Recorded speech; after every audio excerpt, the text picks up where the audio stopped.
जय हिंद दोस्तों। मैं air veteran corporal Mohan Arangan Chennai से। दोस्तों, मैंने कल भी कहा था कि मैं आगे से किसी को पर्सनली वीडियो शेयर नहीं करूंगा। जिसको देखना है आप सब्सक्राइब करके बेल बटन दबा के ऑल कर देना, आपको अपने आप मिल जाएगा। आज हम बात करने वाले हैं, एक रिटायर्ड कर्नल है, उनकी जो वीडियो अभी वायरल हो रहा है। एक कांग्रेस के स्पोक्स पर्सन है, कर्नल रोहित चौधरी। उनका वीडियो मैंने देखा। सबसे पहले मैं कर्नल साहब को एक बात बताना चाहता हूं कि आप जो है तारीख देने से पहले अपना पेपर देख लीजिए। 26 अप्रैल 2026 आप बता रहे हैं। गलत तारीख मत देना कभी भी, क्योंकि हमारे में एक कहावत है, अगर शुरुआत गलत है तो आखिरी तक आप गलत ही बताएंगे। दूसरी बात, जो जंतर मंतर में बैठे हैं वो अफसर नहीं बैठा, जैसे वो जवान बैठे हैं। सबसे पहले जो है, मैं ना कांग्रेस का हूं ना बीजेपी का हूं। आप इस मुद्दे को जो है पॉलिटिक्स बना रहे हो।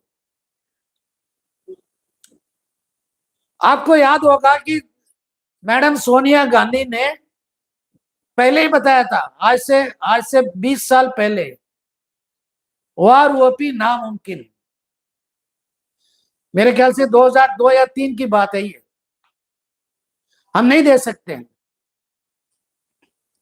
और उसी टाइम का एक आईएएस अफसर ने ये भी बताया, वार वोपी on my over my dead body.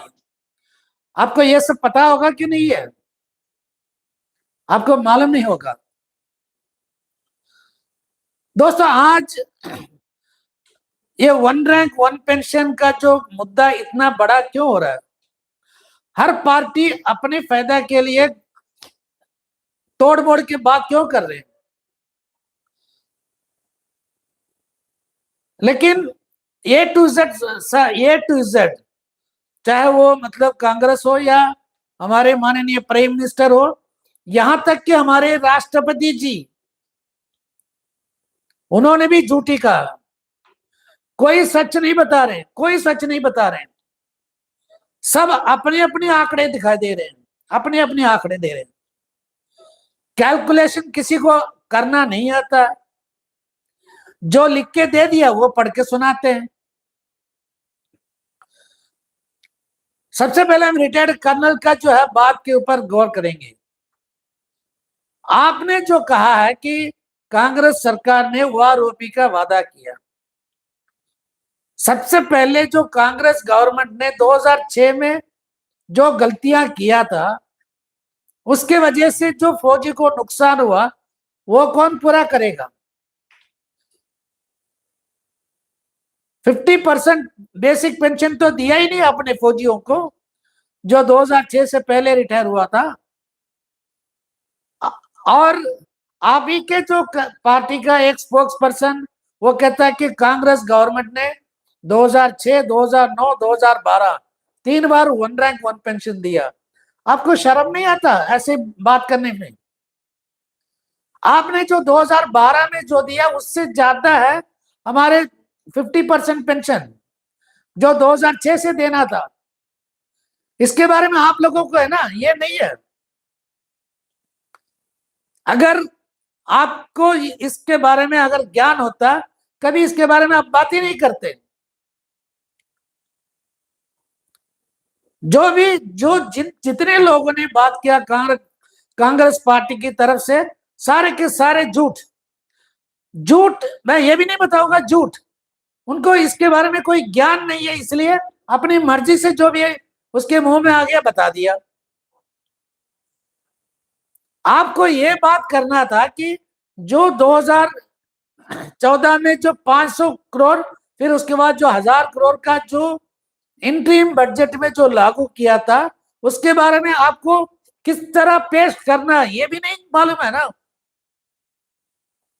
आपको जब प्रोजेक्ट करना नहीं आता किसी भी मुद्दे को,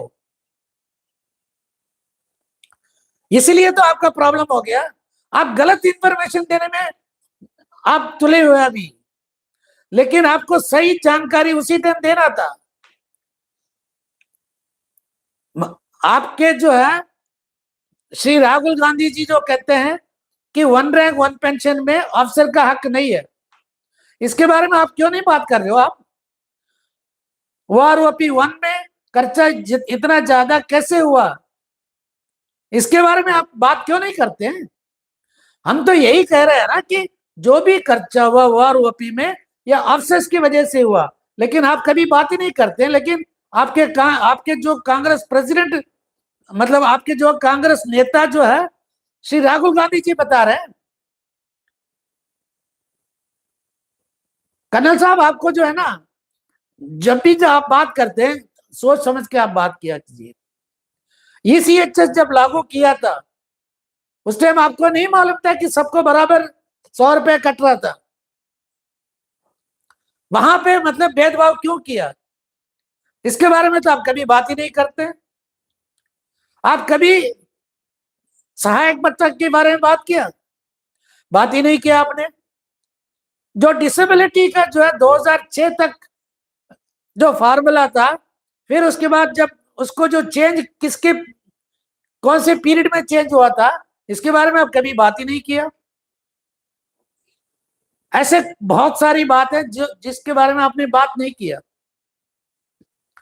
आप हमारे हमदर्दी बनने के लिए कोशिश करते हैं, चलो ठीक है, हम ये मानते हैं कि आपके बातों में 20% दम है, लेकिन 80% आपके बातों में कोई दम नहीं है।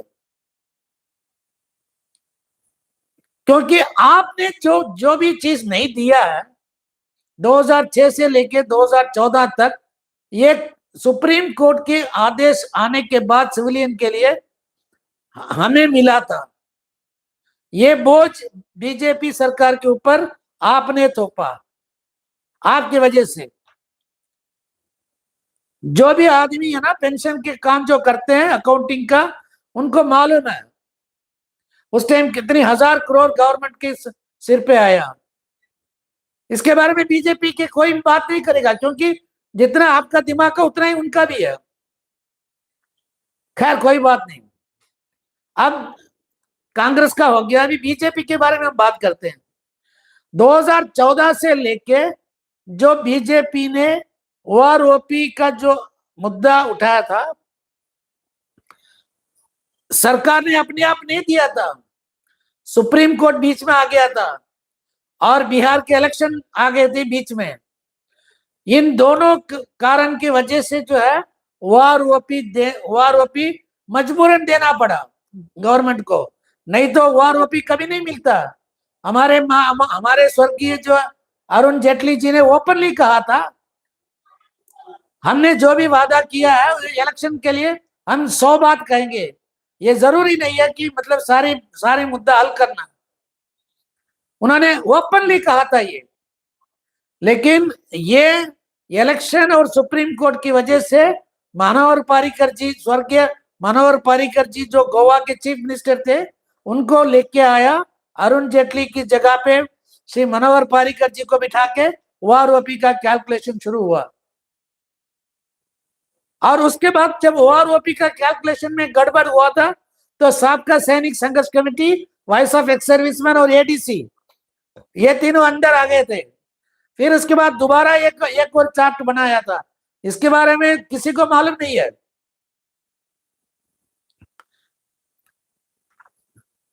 हमारे जो है ना IESM का ग्रुप कैप्टन गांधी का एक वीडियो मैंने देखा, जिसमें उसने बोला कि 6000 का एक बजट था OROP का, 8500 का एक बजट था, एक 14000 करोड़ का बजट था। हमने ज्यादा बोझ नहीं डालना चाहते थे गवर्नमेंट के ऊपर, इसलिए 8500 करोड़ का जो है OROP का चार्ट हमने एक्सेप्ट किया। और स्वर्गीय मनोहर पारिकर जी ने भी यही कहा था कि ओआरओपी का खर्चा 8,300 करोड़, यानी कि 2014 से लेके 2016 जनवरी तक का, यानी कि 1.5 साल के अंदर 8,300 करोड़। उस टाइम सारे के प्री मैच्योर रिटायरमेंट कुछ नहीं था, सबको मिला था, सबको मिला था। जो भी 2014 जून 30 तक जो भी रिटायर हुआ, बाद में उसको चेंज किसने किया? माननीय प्रधानमंत्री जी, आपने झूठ कहा। आपने फरीदाबाद रैली में आपने शरेआम लोगों के सामने आपने झूठा वादा किया था कि ओआरओपी में पीएमआर कुछ नहीं है, सबको मिलेगा। लेकिन अभी जब हम यही पूछ रहे हैं ना आपसे, पीएमआर को क्यों निकाल दिया बाहर, रिजर्विस्ट को क्यों निकाला बाहर, ऑनरी नायब सूबेदार का किधर है? ऐसे बहुत सारी जो मुद्दा है जो आपने भी किया है। आप कह रहे कि मतलब हमने ओआरओपी दिया, हमने, आपने क्या दिया? आपने ओआरओपी नहीं दिया। अगर आपने ओआरओपी अगर दिया है तो एमओडी से जब सुप्रीम कोर्ट में जब एफिडेविट फाइल किया था, क्या बताया था उन्होंने? This is not called one rank one pension, this is just bridging the gap between the past and future pensioner, sorry past and present pensioner. ये एमओडी का एफिडेविट है।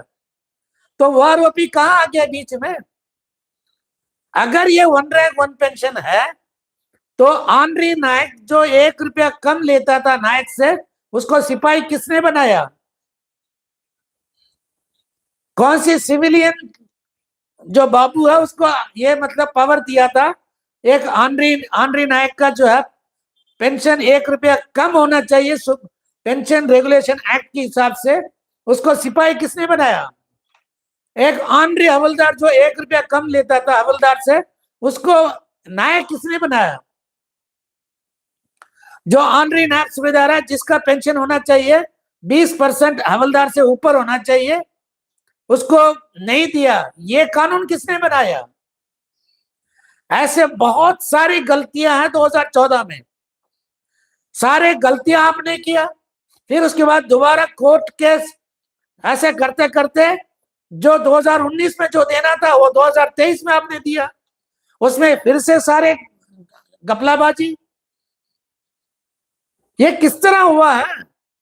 मोदी जी, हमारे माननीय प्रधानमंत्री मोदी जी, मैं ओपन चैलेंज करता हूं, जितने भी आपके पास जो स्टाफ है ना एमओडी में, या सीजीडीए पीसीडीए, या मतलब जो आउटसोर्सिंग करके जो बिठाए हैं ना, किसी को पेंशन का ज्ञान नहीं है, किसी को पेंशन रेगुलेशन एक्ट का ज्ञान नहीं है।